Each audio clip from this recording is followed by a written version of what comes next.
بسم اللہ الرحمن الرحیم، السلام علیکم ورحمۃ اللہ وبرکاتہ۔ زینب ٹی وی کی طرف سے آج میں اپنے دوستوں کو رسول اللہ صلی اللہ علیہ وآلہ وسلم کا ایک بہت ہی پیارا فرمان بتاؤں گا۔ حضرت ابو ہریرہ رضی اللہ تعالیٰ عنہ فرماتے ہیں کہ رسول اللہ صلی اللہ علیہ وآلہ وسلم نے ارشاد فرمایا، تین دعائیں جن کی قبولیت میں کوئی شک نہیں ہے۔ نمبر 1 مظلوم کی دعا، نمبر 2 مسافر کی دعا، اور والدین کی دعا اپنی اولاد کے حق میں۔ ابن ماجہ میں موجود ہے۔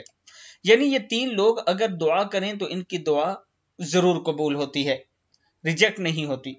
میں اپنے دوستوں سے گزارش کروں گا کہ اس ویڈیو کو آپ دوستوں نے آگے ضرور شیئر کرنا ہے، اور مظلوموں کی مدد کر کے ان سے دعا لیا کریں، مسافروں کی مدد کر کے ان سے دعا لیا کریں، اور اپنے والدین کی خدمت کر کے ان سے ضرور دعا لیا کریں۔